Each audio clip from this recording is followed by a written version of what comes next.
চলতি মাসে মুক্তি পাচ্ছে বহুল প্রতীক্ষিত science fiction horror cinema M3 গান 2.0। মুক্তির আগেই সিনেমাটি হলিউড বক্স অফিসে দাপট দেখানোর আভাস দিচ্ছে।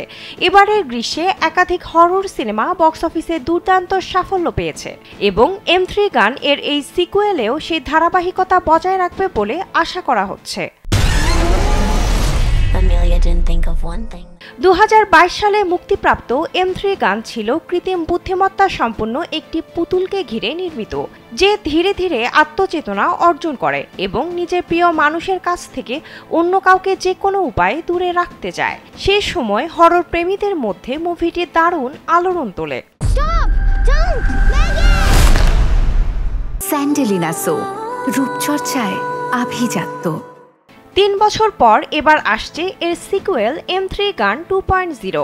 আগের মতো এবারও এটি পরিচালনার দায়িত্বে রয়েছেন জেরার্ড জনস্টন এবং অভিনয়ে ফিরেছেন Allison Williams, violet macro, অ্যামি Donald ও জেনা ডেভিস।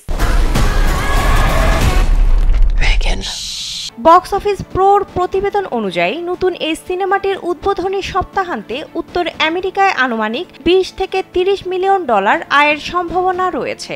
এই আয় প্রথম সিনেমার উদ্বোধনী আয় অর্থাৎ 30.4 মিলিয়ন ডলারের কাছাকাছি হবে বলে মনে করা হচ্ছে। 2022 সালের M3 গান সিনেমার বাজেট ছিল মাত্র 12 মিলিয়ন ডলার আর এটি বিশ্বব্যাপী আয় করেছিল 180.08 মিলিয়ন ডলার, যা ছিল এক অভাবনীয় সাফল্য।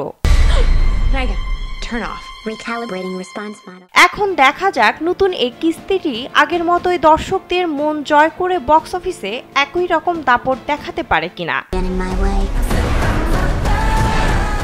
বিনোদন ডেস্ক, কালবেলা।